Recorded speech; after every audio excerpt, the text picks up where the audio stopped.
Morning, everyone. Thanks for joining me. This is our talk topic for week commencing Monday, the 30th of March. Here we all are in our isolation or semi-isolation, spending much more time in our homes. You've probably now got sick of binging on the box sets, maybe binging on the boxes of wine as well. And we're looking for something to really keep us going because we now know that it could go on for a little bit longer than we had first expected.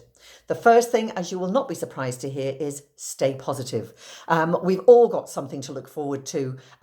When this is over, the getting together with families and all the rest. But in the meantime, try to find any of the good in what's happening at the moment. And one of the main things is we have been given a precious gift of time. Most of us don't have the time to do all the jobs and things that we want to do. It could be phoning somebody, it could be doing something.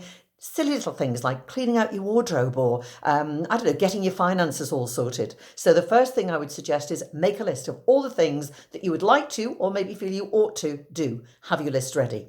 Then we maybe look at starting a new hobby. Is there something you've always wanted to do? Sewing, knitting, painting, singing, dancing, anything. Have a look at a new hobby. It's something that will absorb you and also stretch your mind a little bit.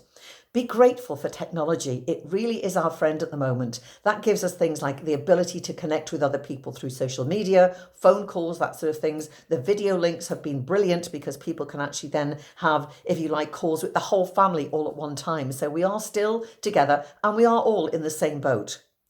Try if you can to stick to a routine, and you might see behind me we have our usual sheets, and this really is about the sort of routine that you could have. Now it needs to be flexible. Although I've given you some ideas, yours might be different to this, and also we need to make it different according to what happens in our lives, and also maybe have a slightly different routine for weekends. It helps us keep it all in perspective and know where we are in the week. So number one is get up at your usual time.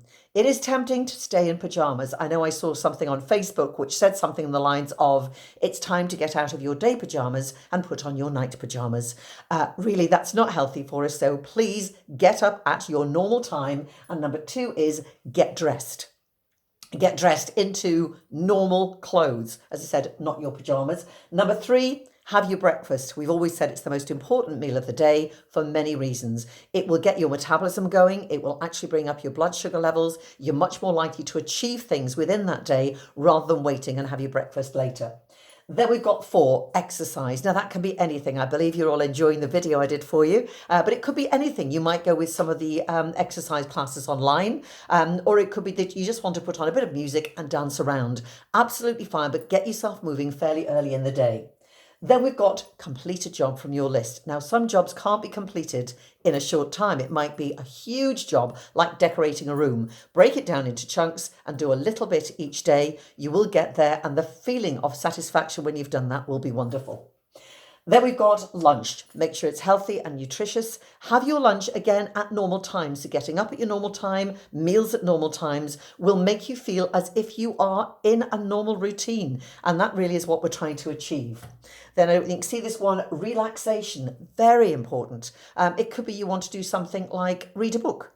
Or it could be phone a friend, or it could be that you just want to sit and do nothing. Maybe you want to watch a bit of TV. Anything that suits you, anything that makes you just relax and unwind, it's really necessary. Go for a walk. So you've exercised in the morning, doing your routine, try and get a walk in at some point while we're still allowed to. Now, it has to be fairly local, as we know, but a walk, even just around the block, will get you out in the world. You'll get out in the fresh air, you'll get your little bit of dose of vitamin D, and also you'll perhaps get the benefit from seeing trees and grass and things. Just getting that green around you is very beneficial. Contact a friend or family. It could be one of these video calls. It could be that you just text people or give them a ring. We need to keep this contact up, and it's been lovely. I've had so many calls from people that I haven't spoken to in a long time. So it really, again, can lift your spirits.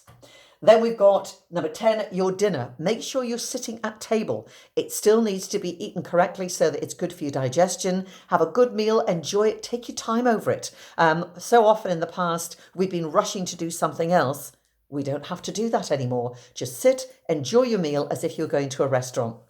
Then we go on to indulge your hobby. So whatever hobby it is that you like to do, as I said, whether it's something like sitting, sewing or knitting or reading or writing, anything at all, try and indulge in that for half an hour, an hour. I'm not giving you time limits. It's up to you how long you spend on this. And then number 12, I've put take a break. I don't know whether you can see that, but it's take a break.